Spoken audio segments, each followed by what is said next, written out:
bahay tingali ni si PRD mo. Mabuhay ang bakla ng Pilipinas! Nami-miss niyo na ba siya? O heto at part 2 na tayo. In uniform! Sa pinakakwela at pinakamakulit na mga eksena. Ito ang PRRD's Funniest Moments. Part 2. Tamad ka bang mag-aral at laging pasang-awa ang grado mo? O huwag kakalimutan ang payo ni PRRD para sa'yo. Kung masyado mag-aral, eh. Makapasa ka lang 75.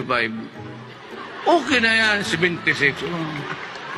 Iyang 77, 78, 79, 80. Hindi mo na kailangan yan. Kahit 75 lang, okay na yan.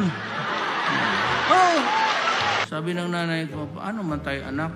Sabi ko, sige lang, ma. Total, kung bigyan mo ako 78, anuhin ko man yung sobra? 75 bang kailangan ko para makaakyat ako? Bakit papagurin mo pa ako ng 90?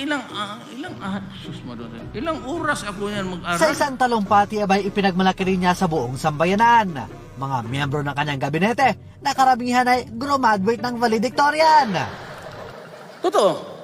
Doresa was valedictorian, pag-graduate. Puro yan sila valedictorian. Okay na sana ang kanyang mga naging litanya. Pero syempre, hindi mawawala ang twist sa kanyang mga istorya. Puro valedictorian, Kair, good lawyer, kung tignan mo. Tignan mo ang buhay. Tignan mo ang buhay. Trabahante ko lahat.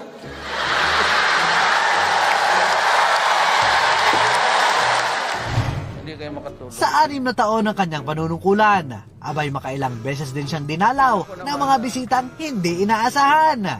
Simulan natin sa bisita number 1.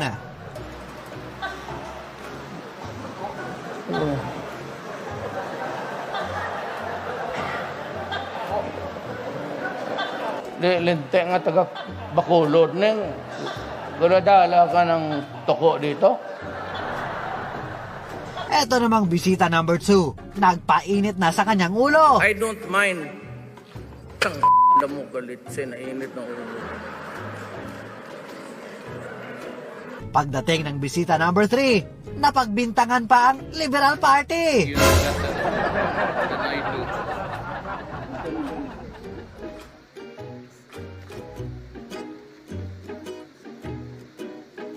Liberal na. Sigurado na ako. Puro ka sa likod. Etong bisita number 4, ayaw yatang tantanan si Mayor. Noon pa, talagang may away na ako sa pare. Ganitong langaw na ito. Utos man nila ito. Kanina pa yan sunod na sunod sa akin. Naligo naman ako, yung mga buang.